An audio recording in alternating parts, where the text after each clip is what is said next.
Assalamualaikum warahmatullahi wabarakatuh. Di video kali ini saya akan menjelaskan materi tentang normalisasi database. Sebelum saya menjelaskan tentang materinya, saya ingin memperkenalkan terlebih dahulu. Nama saya Ikram Suki Kusets dengan NPM 2021 43501611 dari kelas R4R. Yang pertama adalah pengertian. Apa itu normalisasi database? Normalisasi database adalah proses pengelompokan atribut data yang membentuk entitas sederhana, non-redundan, fleksibel, dan mudah beradaptasi, sehingga dapat dipastikan bahwa database yang dibuat berkualitas baik. Normalisasi database terdiri dari banyak bentuk. Dalam ilmu basis data, ada setidaknya 9 bentuk normalisasi yang ada, yaitu 1NF, 2NF, 3NF, EKNF, BCNF, 4NF, 5NF, DKNF, dan 6NF.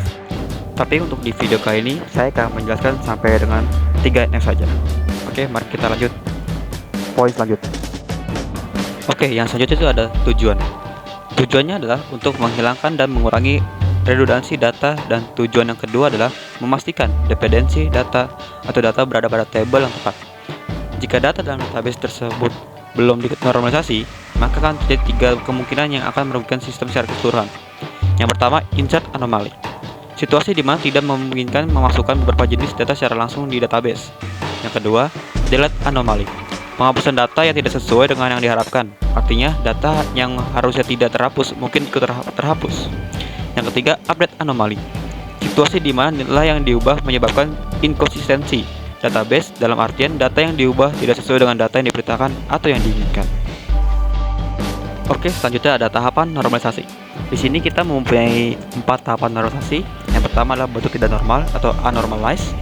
Yang kedua adalah 1NF atau first normal form. Yang kedua adalah 2NF. Yang ketiga adalah 3NF. Oke, yang pertama bentuk tidak normal atau unnormalized. Bentuk tidak normal atau unnormalized merupakan kumpulan data yang direkam tidak ada keharusan dengan mengikuti suatu format tertentu. Pada bentuk tidak normal, terdapat repeating group atau pengulangan grup, sehingga pada kondisi ini data menjadi permasalahan dalam melakukan manipulasi data, insert, update, dan delete, atau bisa disebut anomali. Oke, di sini adalah contoh dari data bentuk tidak normal, yaitu unnormalized. Di sini bisa kita lihat ada field kode faktur, tanggal, kode barang, nama barang, harga, dan KTY-nya. Oke, yang selanjutnya yaitu 1NF. Suatu tabel dikatakan 1NF jika dan hanya jika setiap atribut dari data tersebut hanya memiliki nilai tunggal dalam satu baris.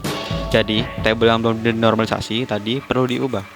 Inti dari normalisasi 1NF adalah tidak boleh ada grouping data ataupun duplikasi data, sehingga bentuk 1NF menjadi seperti ini. Oke, jadi ini adalah bentuk contoh 1NF. Di sini kita bisa lihat dari field kode faktur ya. Tiap data memiliki nilai tunggalnya dari kode KD01 sampai bawah ya, sampai selanjutnya. Yang selanjutnya itu adalah 2NF. Syarat 2NF adalah tidak diperkenankan adanya partial functional dependency kepada primary key dalam sebuah tabel. Functional dependency adalah setiap atribut yang bukan kunci atau non-key bergantung secara fungsional terhadap primary key.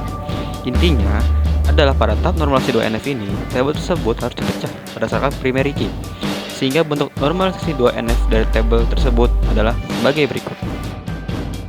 Nah, ini adalah contoh dari tabel 2NF. Di sini ada 2 tabel, yaitu tabel barang dan tabel transaksi. Sesuai dengan syaratnya, tadi tabel 2NF ini harus dipecah tergantung primary key-nya. Oke, selanjutnya ada 3NF. Pada 3NF, tidak diperkenankan adanya partial transitive dependency dalam sebuah tabel. Transitive dependency biasanya terjadi pada tabel hasil relasi atau kondisi di mana terdapat 3 atribut A, B, C. Kondisinya adalah A selanjutnya ke B dan B sama dengan C. Maka C dikatakan sebagai transitive dependency terhadap A melalui B. Intinya pada 3NF ini, kita dapat suatu atribut yang tidak bergantung pada primary key, tapi bergantung pada field yang lain, maka atribut tersebut perlu dipisah ke tabel baru. Contohnya, ada atribut KTY. Kolom tersebut tidak bergantung langsung pada primary key kode faktur, melainkan bergantung pada kode barang. Jadi, setelah dinormalisasi, 3NF akan menghasilkan tabel berikut. Oke, di sini ada contoh dari 3NF. Di sini ada 3 tabel, yaitu tabel barang, tabel detail barang, dan tabel transaksi. Sesuai dengan syarat yang tadi, Jika atribut tersebut tidak bergantung pada primary key, tapi bergantung pada field nilai lain, maka harus dipisah. Contohnya, di tabel detail barang, ada field KTI tidak bergantung dengan kode faktur, melainkan dengan kode barang. Jadi, dua ini harus dipisah. Oke, selanjutnya ada pentingan normalisasi. Di sini ada 8 poin pentingan normalisasi. Yang pertama, data yang sama tersimpan di beberapa tempat, file atau record. Yang kedua, ketidakmampuan untuk menghasilkan informasi tertentu. Ketiga, terjadi kehilangan informasi. Keempat, terjadi ada redundansi atau pengulangan atau duplikasi data sehingga memerlukan ruang penyimpanan dan menyulitkan saat proses updating data.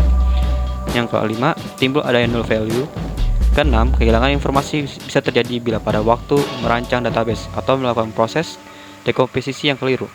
Yang terakhir, bentuk normalisasi yang sering digunakan adalah first NF, 2NF, 3NF, dan BCNF. Oke, sekian video dari saya. Semoga video bermanfaat. Kurang lebih mohon maaf. Wassalamualaikum warahmatullahi wabarakatuh.